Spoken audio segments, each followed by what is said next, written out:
Para Romo, Bapak Ibu, Saudara-saudariku yang terkasih, saya mengawali permenungan ini dengan sebuah kisah. Ada satu keluarga, mereka memiliki seorang anak yang sudah memasuki usia remaja. Anak tersebut memiliki begitu banyak teman, sehingga dia selalu pulang rumah terlambat dan lupa mengerjakan pekerjaan rumah. Dan pulang terlambat pun tanpa alasan yang jelas.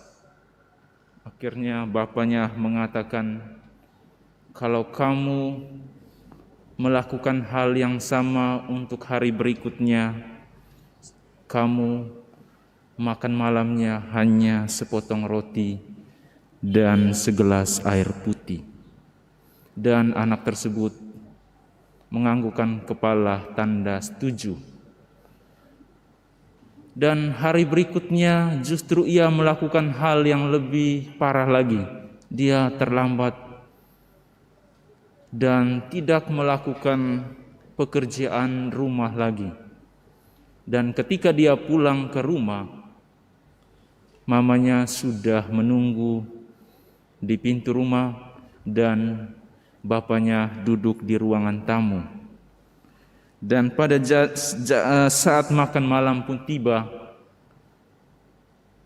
mereka duduk di meja makan dan di hadapan anak tersebut hanya ada sepotong roti dan segelas air putih. Sementara di hadapan bapak dan mamanya berlimpah makanan. Lalu anak tersebut dengan muka sedih menatap sepotong roti dan segelas air putih yang ada di hadapannya.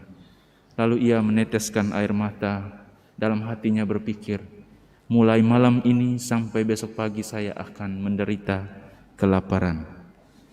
Dalam suasana yang sedikit diam dan hening, ayahnya atau bapa dari anak tersebut memandang anak itu. Tak lama kemudian ia mengambil piring si anak tersebut dan gelas yang berisi air, menempatkannya di hadapannya. Kemudian ia mengambil piring berisi makanan yang berlimpah di hadapannya, memberikannya kepada anak tersebut.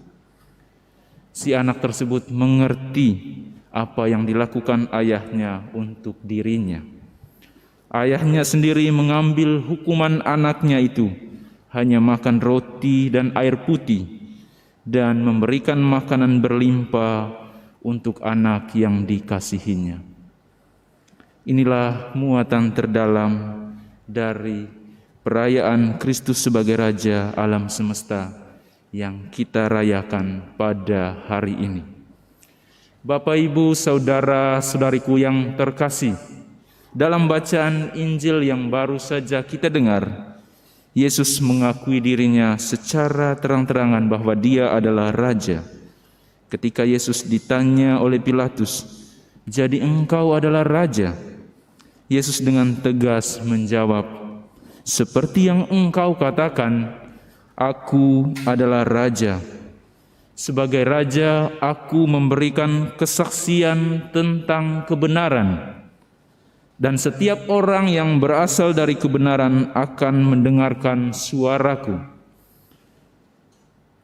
Bapak, Ibu, Saudara-saudariku yang terkasih, dari jawaban Yesus ini mau menunjukkan kepada kita bahwa Ia adalah Raja kasih yang memperlihatkan kasih-Nya lewat cara hidup, lewat kesaksian hidupnya. Yesus sebagai Raja telah berkorban untuk kita semua. Ia mencurahkan darahnya demi keselamatan kita. Bahkan ia wafat di salib karena dosa kita. Kita yang seharusnya menanggung dosa kita, namun Yesus rela merasakannya. Kita yang seharusnya memanggul salib karena dosa kita, kita yang sepantasnya dihukum karena dosa kita, namun Yesus menerima hukuman itu demi kasih-Nya untuk kita. Yesus sebagai Raja tentu sangat berbeda dengan para penguasa atau para pemimpin yang ada.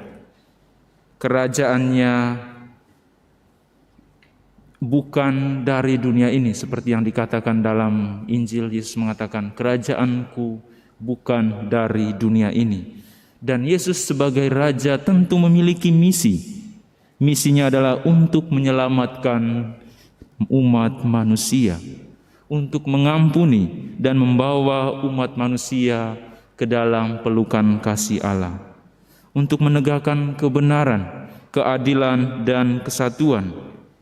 Yesus sebagai Raja tentu memiliki kuasa, tetapi kekuasaannya bukan untuk menguasai atau mengatur, tapi justru melayani dengan penuh kasih. Ia adalah gembala yang melindungi dan membela kawanan domba-dombanya, bahkan sampai ia wafat di salib. Dan ia akan membawa umatnya kepada kehidupan yang kekal. Yesus sebagai Raja tidak pernah menonjolkan kekuasaannya sebagaimana para penguasa yang kita miliki. Ia menunjukkan pengorbanan sejati tanpa pamrih. Siapakah penguasa yang sungguh rendah hati yang mengatakan, "Jangan katakan kepada orang lain apa yang telah aku lakukan untukmu"? Ia tidak pernah mencari kepopuleran atau ia tidak pernah mencari ketenaran pribadi. Siapakah penguasa yang mengatakan, "Aku datang untuk orang berdosa, bukan untuk orang yang tidak berdosa"? Dan siapakah raja yang rela mengorbankan dirinya bahkan sampai mati di salib? Jawabannya ada dalam diri Yesus Kristus. Saudara-saudariku terkasih, apa pesan yang bisa kita petik dari perayaan Kristus Raja? Hendaknya Yesus yang kita imani sebagai Raja sungguh meraja dalam diri kita. Keteladanannya dalam melayani penuh belas kasihan hendaknya menjiwai kita sebagai pengikutnya. Kita mengakui Dia sebagai Raja, maka kita harus mengikuti jejak langkahnya, hidup penuh rendah hati dan tidak mencari kepopuleran pribadi. Ketika dalam gereja, dalam masyarakat, kita dipercayakan tugas dan pelayanan tertentu, kita diajak untuk belajar dari Yesus yang tidak mencari kepopuleran, tidak mencari nama. Kita diajak untuk tetap melayani dengan tulus dan ikhlas, dan tetap menjadi pribadi yang rendah hati. Sebagai pengikut Kristus, kita pasti mengagumi pewartaannya. Maka kita juga dituntut untuk mau mengasihi sesama kita dan mengampuni orang yang bersalah kepada kita. Sebagai pengikut Kristus, kita dengan kerelaan hati menerima pengajarannya. Maka kita pun juga harus berani membela iman kita dimanapun, kapanpun dan dalam situasi apapun. Sebagai pengikut Kristus, kita pasti mengagungkan Dia sebagai Raja. Semoga dengan pengorbanannya di salib menguatkan kita untuk membawa salib kita masing-masing. Dalam menghadapi penderitaan, dalam menghadapi kesulitan hidup, kita hendaknya jangan berputus asa, karena Dia sendiri lebih menderita untuk kita dan membebaskan kita dari perbudakan dosa. Semoga Kristus yang kita peringati sebagai Raja hari ini senantiasa meraja dalam setiap perjalanan hidup kita, dan hidup kita semakin menyerupai hidup Kristus itu sendiri. Tuhan memberkati.